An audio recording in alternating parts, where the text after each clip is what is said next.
Turning now to Cracker Barrel, company reporting its fourth quarter results, and Yahoo Finance's Brooke DiPalma joins me here to break it all down. Investors don't look so happy with this one, Brooke. Investors not too pleased, and that's largely because of the outlook that the company provided. The company did say that they now expect total revenue for the fiscal year between $3.35 billion to $3.45 billion.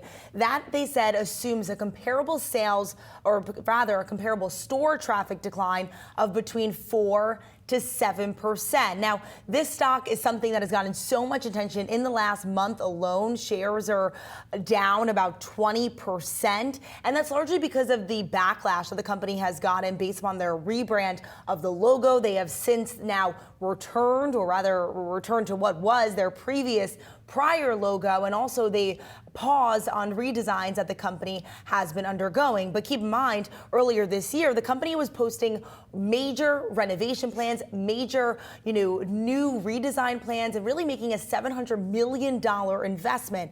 And we did see just a bit of that, play off a bit. They did beat on their top line, coming in at $868 million, but they did miss on earnings. That came in around 74 cents, 2 cents lower than what the street projected. If you also take a look at same-store sales growth during the quarter, they did have restaurant comp sales increase by 5.4%. That was more than the 3.43% the street had projected, but their retail same-store sales did decline just ever so slightly. But really back to this outlook, after that backlash had happened, we heard from so many on the street that this could cause some hubbub, cause some, excitement for consumers to return. And now, based upon this outlook, they're saying that they expect a store traffic decline of 4 to 7%. It's certainly not what investors want to hear, especially after all the attention that it got. They thought that maybe it would stir up some commotion and excitement to return.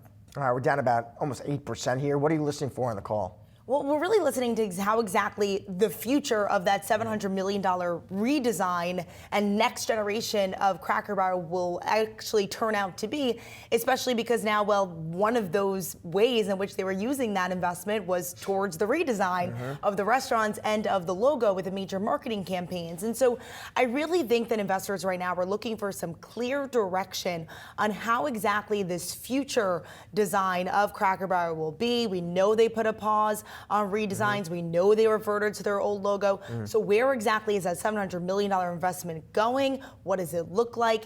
And what's the future growth plan here for Cracker Barrel? And how will it get underway after this major backlash that we've seen? All right, we'll see. Thank you, Brooke. Appreciate it.